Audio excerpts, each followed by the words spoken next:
9 or 10 years ago, Mr. Llewellyn S. Haskell bought a wild tract of mountainous land about as large as Central Park, puzzling the neighbors by the apparent unreasonableness of such a purchase. Everybody asked, what will he do with it?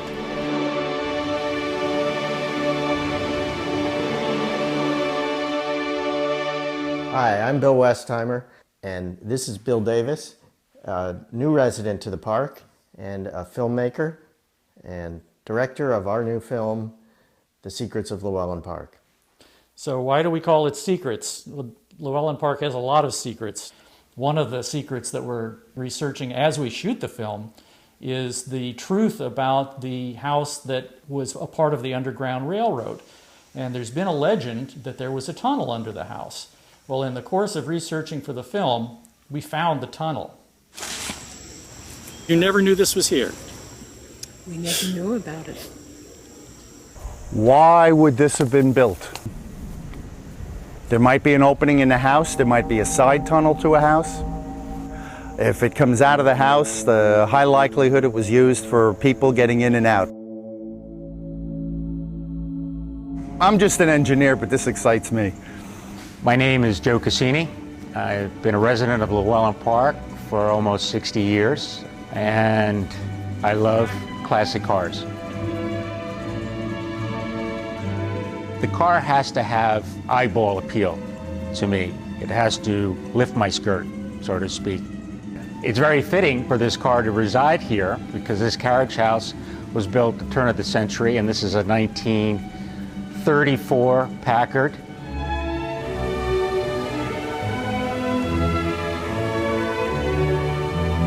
The concours at Pebble Beach that we just participated in has been called the Super Bowl of car shows, the Olympic of car shows, and this car won its class, and we were fortunate enough to come away with Best in Show. When you win Best in Show at Pebble, the car has been recognized as one of the finest in the world. One of the oldest houses in Llewellyn Park is Castlewood, a giant stone castle up at the top of the park.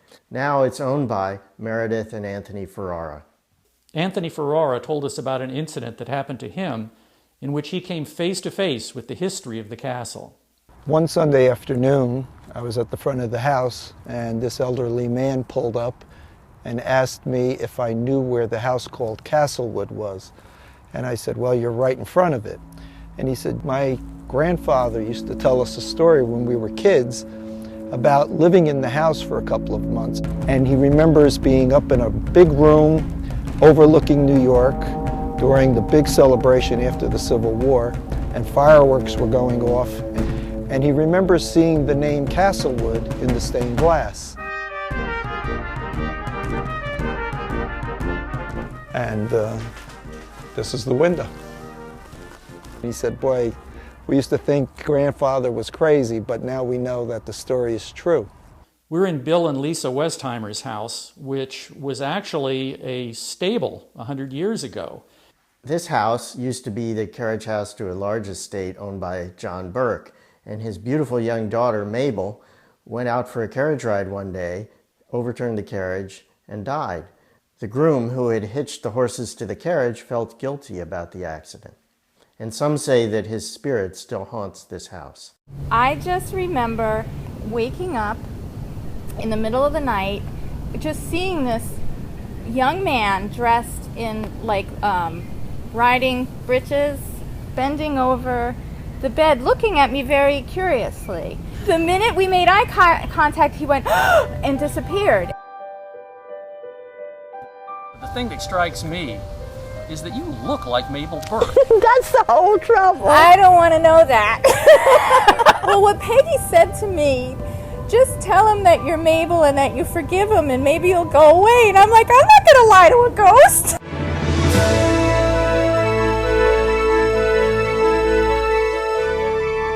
After several years of industrious work, Llewellyn Haskell's wilderness has been transformed into an enchanted fairyland, now the seat of about 25 completed residences, all bordering upon the central common of original wilderness. Moreover, every estate was designed to be an adjunct of every other, separated not by fences, but by skillful hedges or evergreen trees, so that the fortunate purchaser of 2 or 3 acres becomes a virtual owner of a country estate that challenges comparison with the Duke of Devonshire's.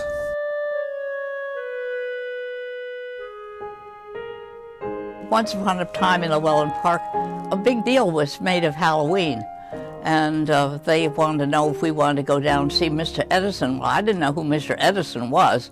And I said, surely, I'd love to go down and see Mr. Edison, whoever he is.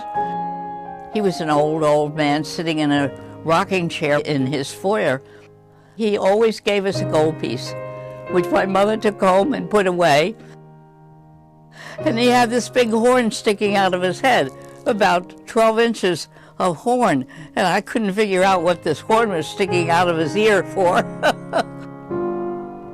It turned out that this was part of his hearing device. So we would talk into this horn, and then he would talk to us. And I can't ever remember being having so much fun with an old man.